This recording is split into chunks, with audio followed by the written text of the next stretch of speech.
नमस्कार प्यारे बच्चों।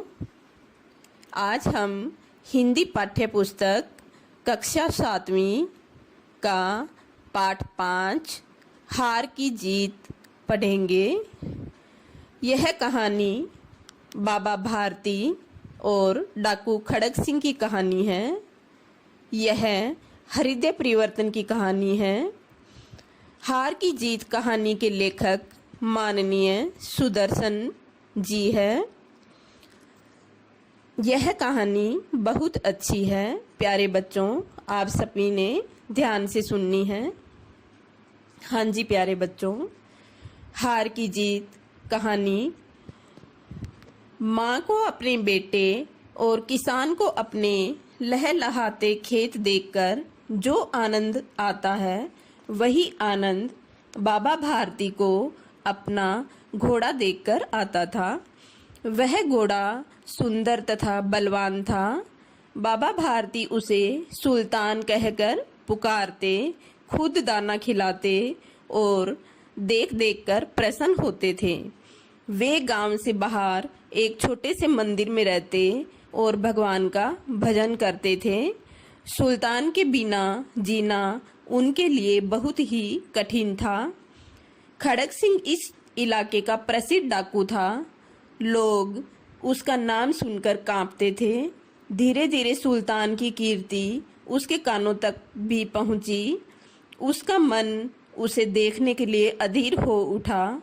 वह एक दिन दोपहर के समय बाबा भारती के पास पहुंचा और नमस्कार करके बैठ गया। कहो इधर कैसे आ गए? सुल्तान की चाह खींच लाई। विचित्र जानवर है, देखोगे प्रसन्न हो जाओगे। मैंने भी बड़ी प्रशंसा सुनी है। उसकी चाल तुम्हारा मन मोह लेगी। कहते हैं देखने में बड़ा ही सुंदर है। क्या कहना, जो उसे एक बार देख लेता है उसके हृदय पर उसकी छवि अंकित हो जाती है। इच्छा तो बहुत दिनों से थी, लेकिन आज आ सका। बाबा भारती और खड़ग सिंह अस्तबल में बातें करते हुए पहुंचे। बाबा ने घोड़ा दिखाया घमंड से। खड़ग सिंह ने घोड़ा देखा आश्चर्य से। कुछ देर तक आश्चर्य से चुपचाप खड़ा रहा। उसके हृदय में हलचल होने लगी। बालकों की सी अधीरता से बोला, परंतु बाबा जी, इसी चाल न देखी तो क्या देखा। बाबा जी भी मनुष्य ही थे। अपनी वस्तु की प्रशंसा दूसरे के मुख से सुनने के लिए उनका हृदय अधीर हो गया। घोड़े को देखकर बाहर ले गए घोड़े को खोलकर बाहर ले गए। घोड़ा वायु वेग से उड़ने लगा। उसकी चाल देखकर खड़ग सिंह के हृदय पर सांप लौट गया।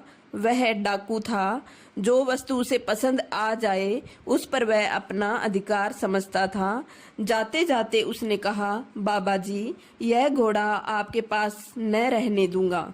बाबा भारती डर गए। अब उन्हें रात को नींद न आती। सारी रात अस्तबल की रखवाली में कटने लगी।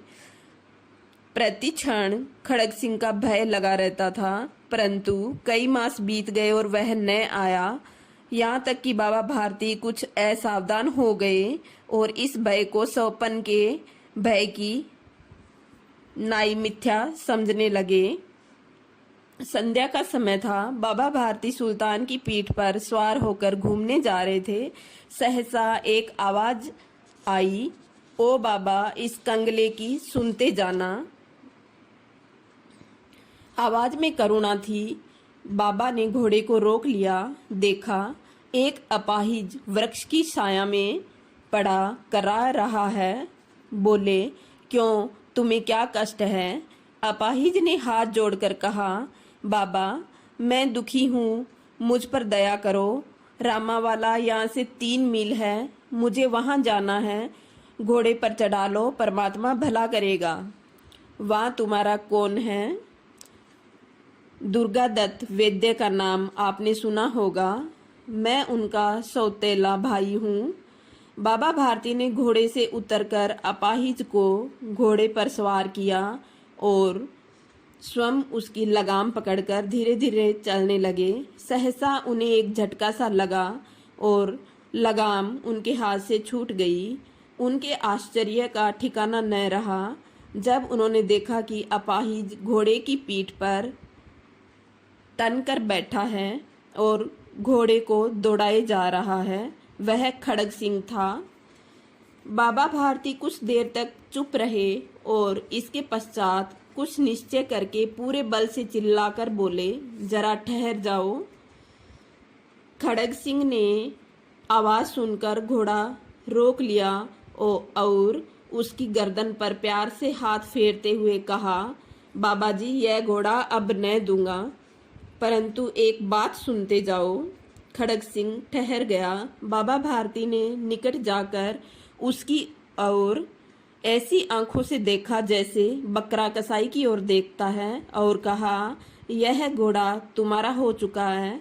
मैं तुमसे इसे वापस करने के लिए न कहूँगा, परंतु खड़ग सिंह, केवल एक प्रार्थना करता हूँ, उसे अस्वीकार न करना, नहीं तो मेरा दिल टूट जाएगा। बाबा जी, आज्ञा कीजिए, मैं आपका दास हूँ, केवल यह घोड़ा न दूंगा। अब घोड़े का नाम न लो, मैं तुम्हें इसके विषय में कुछ न कहूँगा। मेरी प्रार्थना यह है कि इस घटना को किसी के सामने प्रकट न करना। खड़ग सिंह ने आश्चर्य से पूछा, बाबा जी, इसमें आपको क्या डर है? सुनकर बाबा भारती ने उत्तर दिया, लोगों को यदि इस घटना का पता चल गया तो वे किसी गरीब पर विश्वास न करेंगे। बाबा भारती चले गए, परंतु उनके शब्द खड़ग सिंह के कानों में उसी प्रकार गूंज रहे थे। सोचता था, कैसे ऊंचे विचार है, कैसा पवित्र भाव है, मनुष्य नहीं देवता है। रात के अंधेरे में खड़ग सिंह बाबा भारती के मंदिर में पहुंचा। चारों ओर सन्नाटा था। खड़ग सिंह सुल्तान की बाग पकड़े हुए था। वह धीरे धीरे अस्तबल के फाटक पर पहुंचा। फाटक खुला पड़ा था। खड़ग सिंह ने आगे बढ़कर सुल्तान को उसके स्थान पर बांध दिया और बाहर निकलकर सावधानी से फाटक बंद कर दिया। इस समय उसकी आंखों में नेकी के आंसू थे। रात्रि का तीसरा पहर बीत चुका था।